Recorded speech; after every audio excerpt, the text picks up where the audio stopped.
과거 우리 문화는 일본의 아류라는 이름을 벗지 못했습니다. 실제로 일본은 우리보다 경제는 물론 문화적으로도 저 멀리 앞에 있었고 우리는 많은 것들을 가져와 사용했습니다. 물론 시간이 흐르며 그마저도 조금씩 한국화되었지만 분명 원류는 일본이었습니다. 가요와 같은 대중음악, 만화, 영화, 드라마, 심지어 예능까지 다양한 부분에서 일본에서 성공한 레퍼런스를 활용했죠. 이 때문에 아직도 일본은 한류는 일본에서 나온 것이다 라는 말을 사용합니다. 허나 이 말은 틀렸습니다.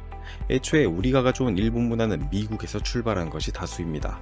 만약 그들의 말이 사실이라면 일본의 문화는 미국에서 출발했거나 더 나아가 일본에게 문화를 전달해준 백제에서 출발했다고 말해야 하니까요. 그렇다면 대체 무엇이 우리는 한류로 세계를 뻗어나가는 문화를 만들고 일본은 무엇 때문에 자신들만 사랑하고 즐기는 문화에 집중하게 되었을까요? 여러 의견이 있지만 저는 단연코 경쟁과 끝없는 노력이라고 생각합니다. 네, 바로 그렇습니다. 우리가 지금 치열한 경쟁으로 행복 순위가 낮고 자살률이 높아지는 사회 문제, 이것의 원인인 경쟁과 노력 말이죠. 하나 생각해보면 이 작은 땅에서 자원도, 인구도, 심지어 전쟁과 분단으로 폐허가 되었던 이 땅에 우리가 세계 속에서 살아남기 위해서는 필연적으로 이 두 가지가 필요했습니다. 이 두 가지로 우리는 부족한 돈으로 양질의 컨텐츠를 만들고 적은 수의 인구를 가졌음에도 세계적인 스타를 발굴하고 나아가 아무것도 없던 국가를 극한으로 발전시키는 토대가 되었죠. 실제 여러 국가들의 다양한 이들이 우리 한류를 연구하는데 공통으로 하는 말이 내수 시장으로 부족해 해외 시장에 초점을 맞췄다는 것과 또 경쟁과 처절한 노력으로 일군 높은 수준을 한류 성공 원인으로 들고 있습니다. 그리고 이는 한류, 특히 K-팝을 좋지 않는 시선으로 보는 이들에게는 좋은 먹잇감이 되기도 하죠. 아티스트를 혹독하게 대한다. 아이돌 공장을 만들고 있다. 너무 상업적이다. 등등을 말하며 그들은 K-팝을 깎아내리는 것에 열중합니다. 우리가 왜 그토록 자신을 스스로 몰아붙였는지 그들은 알지 못합니다. 그리고 그것을 바로 잡은 이가 있습니다. 바로 한국 역사상 가장 유명한 K-팝 가수 방탄소년단의 리더 RM입니다. 한국 가수가 한국 역사를 말하므로 우리가 왜 그토록 처절하게 경쟁하고 발전해 왔는지 이야기한 사건, 그리고 그 속에 우리 대한민국 이야기를 트루코리아가 해보고자 합니다.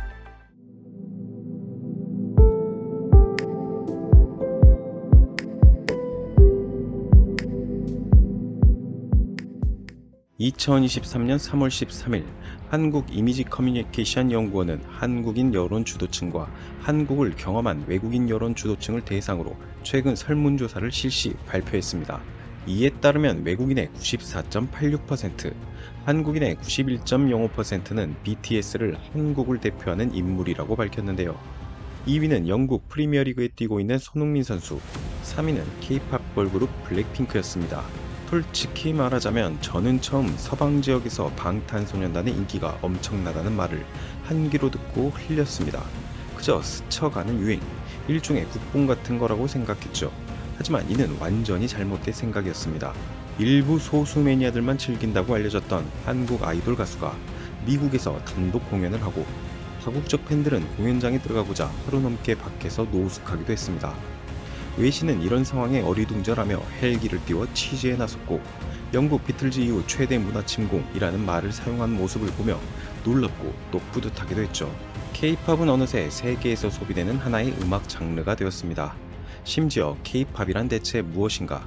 K-팝은 어떻게 성공하게 되었나라는 연구가 이뤄지고 있을 정도입니다. K-팝 문화가 세계적으로 영향력을 발휘하면서 사람들의 관심은 더욱 커졌습니다.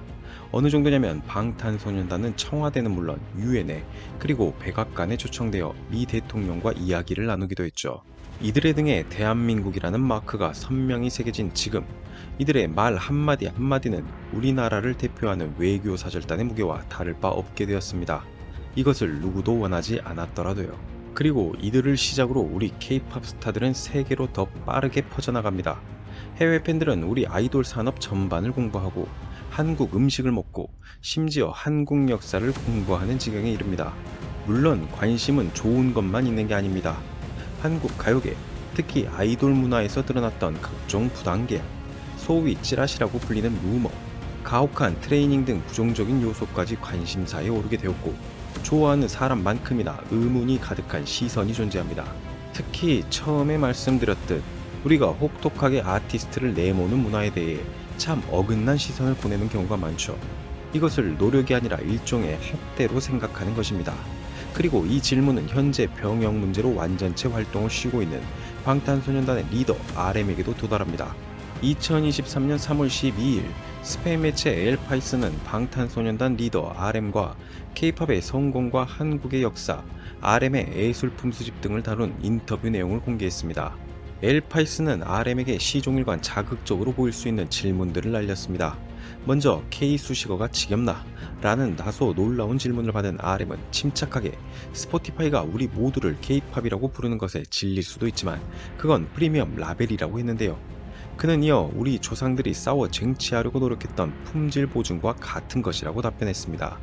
기자가 이에 그치지 않고 K-팝의 눈부신 성공이 아티스트를 비인간화한다고 생각하나라고 물었는데요. RM은 이에 대해 개인을 위한 시간은 많지 않지만 그것이 K-팝을 빛나게 한다. 20대부터 30대까지 저희는 BTS의 모든 에너지와 시간을 투자했다며 기자에게 질문이 뭐였냐고 반문하며 능숙하게 대처했죠. 기자는 이어 젊음에 대한 숭배나 완벽주의, K-팝에 대한 과도한 집착 등은 한국의 문화적 특성인가라는 질문을 건넸습니다. 질문을 받은 RM은 뭐라고 답했을까요? 잠시 생각하던 그는 이때 누구도 생각지 못했던 우리 역사를 거론합니다. 그는 서양 사람들은 이해하지 못할 것이라고 말한 후 한국은 침략당하고 황폐해지고 둘로 나누어진 나라다. 70년 전만 해도 아무것도 없었다. 우리는 IMF와 UN으로부터 도움을 받아야 했다며 그런데 지금은 전 세계가 한국을 주목하고 있다고 말했습니다. 또한 그는 그게 어떻게 가능했겠냐라며 사람들이 자신을 향상하기 위해 정말 열심히 일하고 있기 때문이다. 이건 어떤 일을 이루는 방법이고 K-팝을 매력적으로 만드는 부분이라고 설명하기까지 했죠. 이후 이어진 그의 답변은 기자는 물론 많은 서구 사람이 놀랄 만한 것이었습니다. RM은 기자에게 당신은 수세기에 걸쳐 식민지를 만들어 온 프랑스나 영국과 같은 나라에 살면서 스스로 너무 부담을 많이 주고 있다. 한국에서의 삶은 너무 스트레스가 많은 것이 아닌가라고 말한다면서 그건 K-팝을 매력적으로 만드는 일부다. 물론 그림자가 있긴 하지만 빠르고 강하게 일어나는 모든 일에는 부작용이 있다고 일침을 놓은 것이죠. 기자가 식민지배 국가로 유명했던 스페인 출신이라는 것을 생각한다면 놀라운 대처입니다. 또한 우리의 기부했던 역사가 지금 대한민국 문화를 그리고 찬란하게 빛나는 K-팝을 만들었음을 명확하게 하고 있죠. 이에 수많은 대한민국 네티즌은 그의 대답에 환호한 것은 물론 해당 기사를 접한 해외 팬들 역시 유독 K-팝에게만 이런 잣대를 내미는 것은 인종차별과 비슷하다라거나 RM의 대처가 대단하다라는 반응을 보였습니다. 사실 이런 질문은 그 전에도 있었습니다. 얼마 전 방탄소년단의 수장인 방시혁 하이브 의장에게도 CNN은 비슷한 질문을 던졌습니다.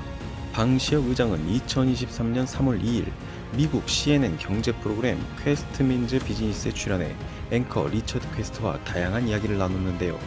한국의 경제 성장, 향후 당면과제를 포함한 국가의 미래에 대한 방송이었지만 여기서도 서구인들이 K-팝을 대하는 묘한 시선이 보였습니다. 리처드 퀘스트는 방시혁 의장에게 엄청난 성공을 거두었지만 반면 이런 비난도 있다. 아티스트에게 너무 요구하는 것들이 많아 스트레스를 주고 가수들의 심리적 스트레스를 제대로 해결하지 못하는 것 아니냐며 K-팝 공장처럼 만들었다는 말이 있다라고 했는데요. 이에 방시혁 의장은 그런 이야기들이 완전 어반 레전드는 아니다. 분명 그렇게 이야기할 일들이 과거에 있었던 건 사실이고 다만 그 이야기들이 완전히 정당하냐고 했을 때 그 질문들을 웨스턴 팝으로 돌렸을 때 크게 달라지는 것이 무엇인지 모르겠다며 오히려 웨스턴 팝 스타들이 스트레스를 받는 삶을 살지 않는 분이 있나? 오히려 훨씬 세게 온다. 과거에는 분명 그런 부분들이 있었다고 생각을 한다. 하지만 시대가 변했다라며 최근 아티스트의 자율성을 존중하는 문화에 대해 설명했습니다. 이게 세계인이 K-팝을 부정적으로 보는 전형적인 시선이라고 할 수 있는데요. 사실 이런 문제는 그들뿐 아니라 우리 안에도 있습니다. 아직도 K-팝 앞선에 있는 아이돌 음악을 낮게 취급하고 다루는 건 말이죠. 심지어 K-팝뿐 아니라 스페인 매체 엘파이스가 RM에게 질문한 것처럼 대한민국을 뜻하는 K라는 브랜드 자체를 싫어하고 지겨워하는 분들도 분명 우리 안에 존재합니다. 물론 우리는 아직도 해결하고 또 균형을 만들어야 할 일이 참 많습니다. 다만 이것을 잊어서는 안 됩니다. 어떤 힘든 과거가 있었다고 한들 지금 우리의 대한민국을 만든 것은 그 모든 것들이 합쳐졌기 때문입니다. 침략당한 것도, 전쟁도, 분단도, 힘겨웠던 경제 상황까지도 모두 다 말이죠. 지금도 마찬가지입니다. 주위 여러 곳에서 힘들다는 말이 참 많이 나옵니다. 저 역시도 마찬가지입니다. 오히려 그런 이유로 우리가 어떤 사람들인지, 어떤 나라인지 잊을까 이렇게 영상을 제작합니다.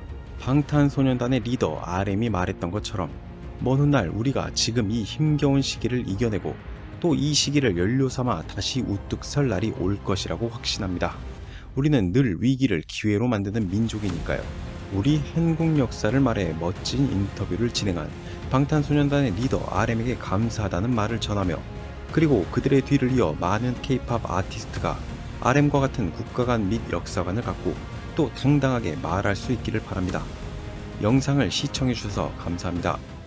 구독과 좋아요는 영상을 만드는 데 큰 힘이 됩니다.